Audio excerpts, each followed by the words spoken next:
Bronwen Currie. You work at Ministry of Fishery and Marine Resources from Namibia. What brings you here to Aveiro? Must I just speak? Yes, you can. Yes. Okay. So I've got a big interest in marine ecology at large, mainly along the coast. But at present, we are looking at the issue of seabed mining in Namibia, and it's something that we haven't got the right knowledge about to know what would happen if the mining would happen. Or if it wouldn't happen. It's a new activity, seabed mining, so here is really where all the people are that know everything about the seabed and deep sea biology. So that's my interest in coming here. So, what do you think that is the main knowledge gap on deep sea ecology? Whew, there's lots. I think that I'll talk in relation to mining. I think that we know so little that if we allow our mining to take place before we have more knowledge, we're taking a very high risk. And if you mine, if you would mine anywhere, you know that from land mining, it's something permanent.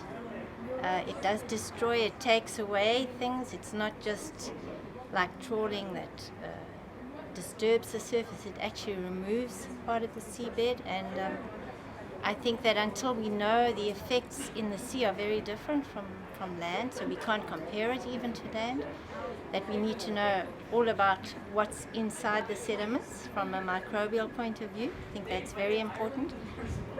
We need to know a lot about what will happen when all that sand or mud or fine stuff goes into the water, how it affects the food chain.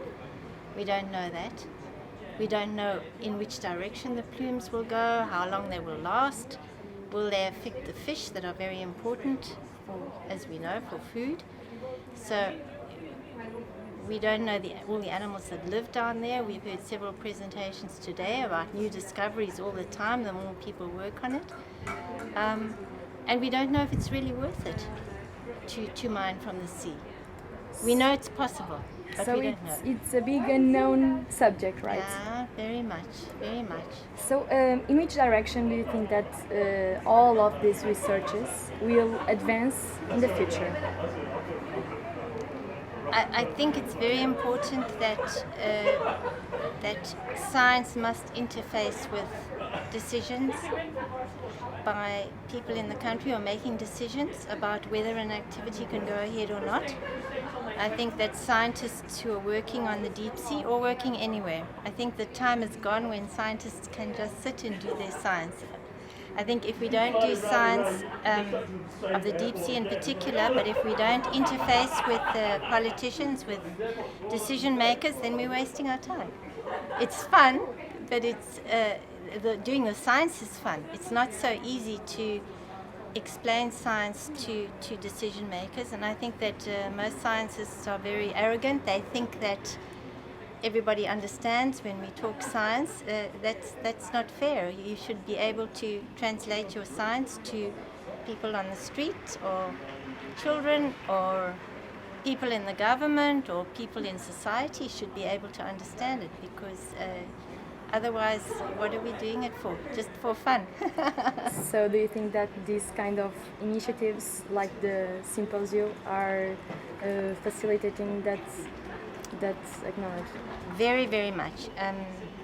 This first day has been a session for this organization, or this group called DOSI, which is an interactive group between industry and lawyers and policy and biologists and chemists and mining community and everybody else.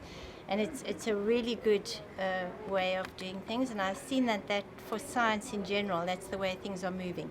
We have to interact with different activities that are going on and apply the science that we learn. Thank you very much.